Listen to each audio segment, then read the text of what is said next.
I'm going to say it again. It's another first for us in Orlando, and today we're here at the Kennedy Space Center.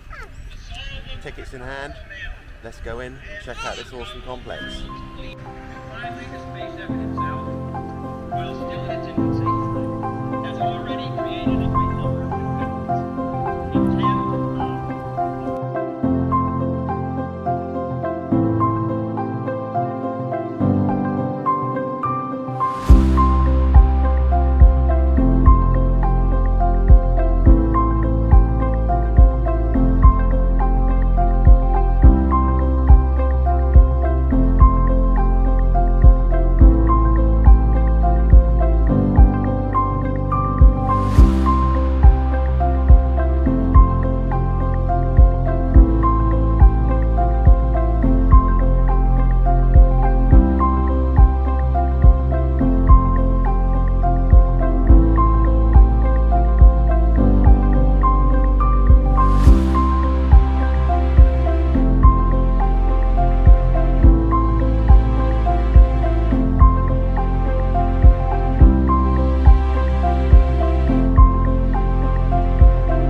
Your mission is to transport engine start.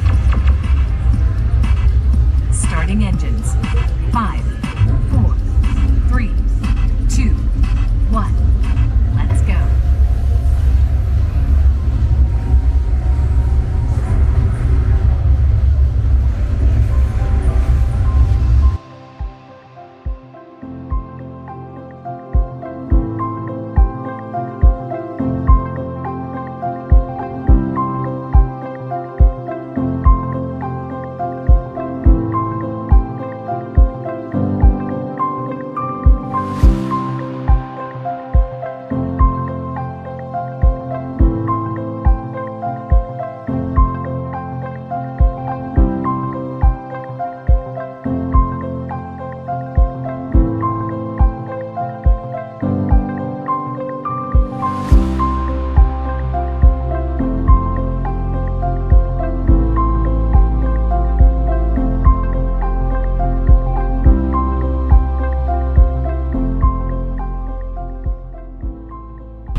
Of us going out to the launch pads of the Apollo building. We're still in the Apollo building and just about to go see the lunar show. Surprisingly good so far. Lots of little things that we didn't know. We don't follow space a lot, but there's a lot to learn. They do teach you it along the way. And the first bus we went on, the guy really loved his gators because every time the video was talking on the bus, someone go, "Wow, look at that gator," which is quite amusing. Yeah, we're now about to go into the Lunar Theatre and learn about how that did. I believe it was on Apollo 13, where the mission went a bit pear-shaped and they had to use the lunar vehicle to get back. I might be wrong, I'll know within the next 15-20 minutes. But so far so good. Toby's been a bit grumpy, but he's now starting to get in it. It's a big rocket. A rocket. We're a big rocket. You say rocket? Yeah. He's starting to cheer up now. But he'll be happier once we get back to the main base where there's a massive astronaut film play area. So we'll bring some footage of that when we get there. So on to the Lunar Theatre.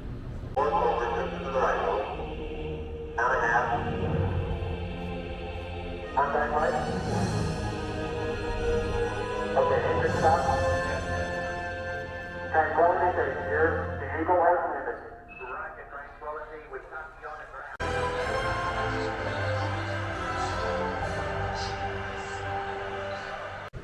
So we just did the bus tour where it takes you out to launch pad 39 where you get to see a simulation of a launch, and you've got some little cool areas that you see where Toby was launching the little rockets up, and you can see various launch pads out in the distance.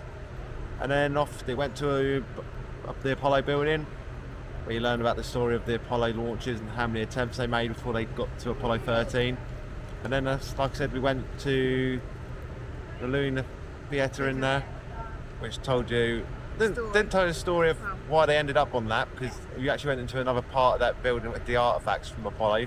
It told you why they weren't in the rocket anymore and they had to use the Eagle, as they kept calling it. Sorry, we're not space nerds really, so we don't know out and out. We're picking up bits as we go along, and it did a little show there which put a few clips in. But yeah, I think we made the right call getting in for first thing in the morning. We got to the site for about 8:30, and then straight round to the bus tour when it opened at 9:30 because the gates didn't open at 9. And now we've just got back to main site, and it's just gone 10 to 12. So it does take a big chunk of the day up doing the bus tour, but if you are definitely into your space, it's definitely worth doing. And we'll let you know if we feel like we missed out on bits on the main site over it at the end of the day. So far, it's a good start. We're about to go into the Atlantis building. So let's go check that out.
So there you saw some footage of Atlantis and the story about how we ended up with these space shuttles.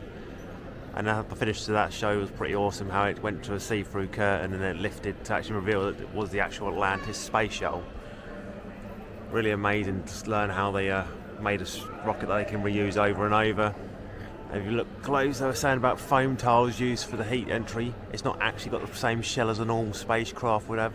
They are like foam tiles with silicon basically, so that weathers the heat when coming back into entry, which is pretty cool in itself.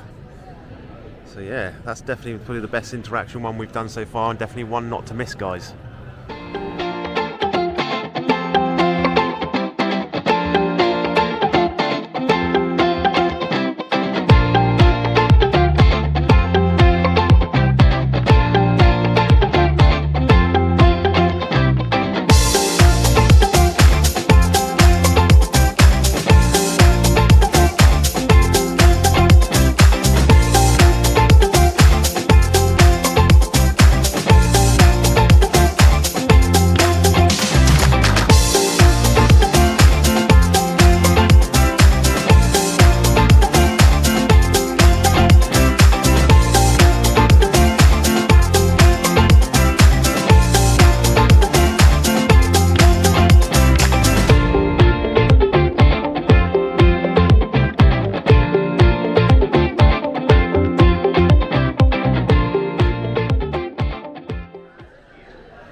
So there you are, that is the Atlantic shuttle with its fuel tank in the centre and its two rockets for propulsion.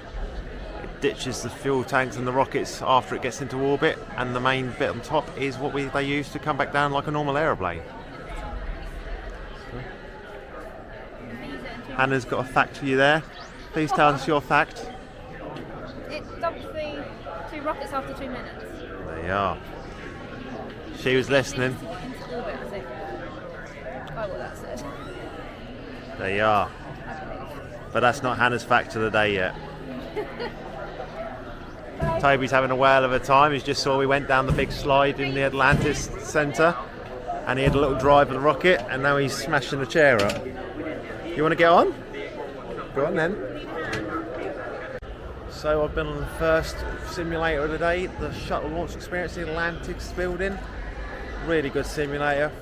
Flips you back 90 degrees, gives you the full vibrations. My teeth were clattering as we were taking off. Not one that makes you feel sick, but really good experience. Only about 5 minutes long. The pre-show makes it a bit long-winded. But yeah, really recommend stopping and doing that one as our first simulator we've done today. Hannah's just gone, and I'm going to take Toby to the Planet Plane. Yeah. But apparently he's been a bugger while I've been gone opening doors and all sorts. So we'll go for some slides and show you a bit of that we can.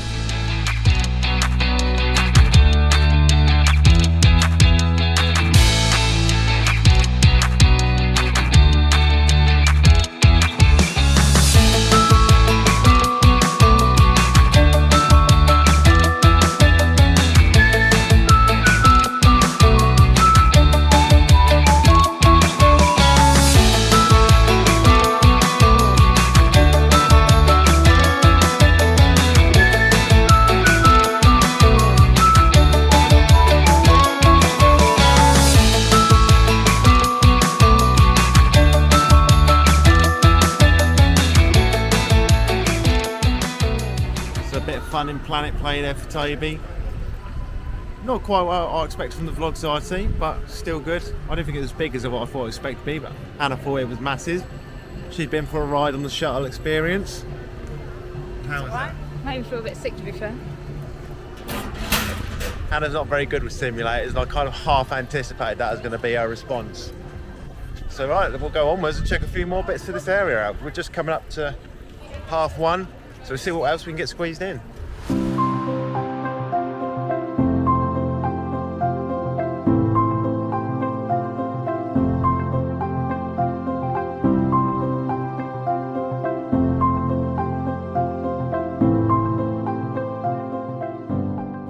Some footage there from inside the gateway. Then I went up to the Southport departure area and rode Red Planet, which was pretty much soaring. It's a flying theatre. You go over the exploration of Mars. It's quite good, nothing major, but not a bad experience. And you've got 2 other choices to do up there if you wish to do them, but they are quite a long-winded wait, just how they operate them. We've just been in the Heroes and Legends Hall, and that's like a standing simulator, the film you're watching there. It's meant just to be a show, but there's wind effects, juddering, you've got like a 180 screen round you, and yeah, we come off feeling a bit nauseous in that one. So definitely worth a go, but just bear in mind that a lot of the interactive things in the main site are simulator form, so if you're a motion sickness kind of person, they're not going to be your cup of tea. But we've got a couple of hours left until the park closes. So we're going to take a bit as much more in. Toby's fallen asleep now, so that's going to limit us on what we can do. But we'll make the most of what we can.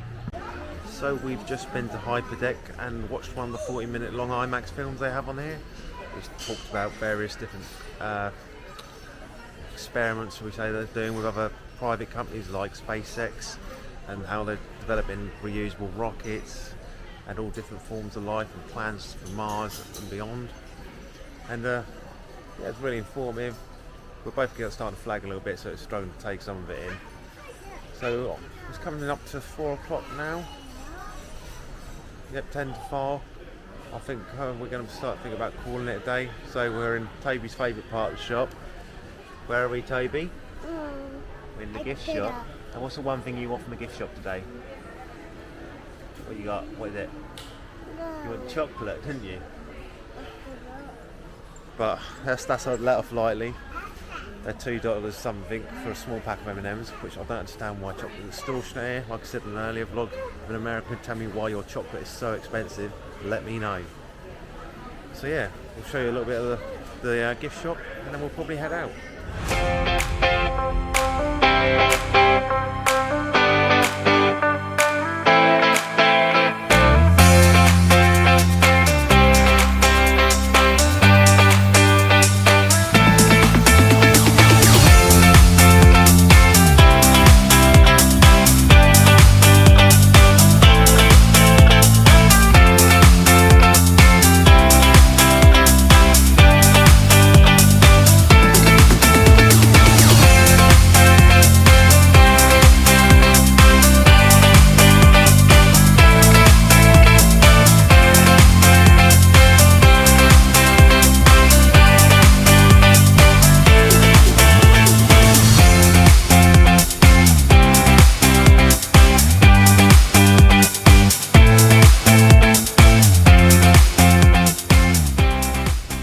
So we're back in what seems to be becoming our normal finishing place now in the car. I don't know why, but just seems to be how it works out. So yeah, first visit to the Kennedy Space Center and a success really. I'm glad we've done it. I think for us it's one of those things, because we're not that into space, a day here is more than enough for us. Glad we got up early and got on that bus tour early, because obviously that took a large part of the day, nearly 3 hours of the day up. And yeah, there's plenty. So if you're really a space enthusiast, you'll want 2 days here. There's so much to read, so much interactive stuff to do, so much to learn about that you probably didn't know. Whereas for us, you know, not having that much interest, it was quite nice just to come see the facility, see what goes on, and learn a little bit along the way. So it's definitely worth a visit out if you're in Orlando. But I say one day, if you're not a space lover, 1 day is more than enough. If you are into space, I'd probably consider having 2 days here. And what you thought in your day? It was really good, to be fair. Did you get a fact of the day? Yes, I did. I believe it was Apollo 8 was the first mission that went fully around the moon. They are. But there's some space nerd watching this now going, that is not a fact, I already knew that. But for idiots like us, it's a fact. And did you enjoy your day at the Space Center, Toby? You showing off? You got a space shuttle, didn't you? That's yesterday's. And today you got a shuttle, didn't you? You got Atlantis. A good day? He wants me to drive home. So yeah, that's our thoughts on the Kennedy Space Center, guys. Check it out if you're in Orlando and got the time. It is a bit of a drive out, but worth the drive out in our opinion. Yeah, definitely. So we'll see you guys tomorrow. And remember to adventure on.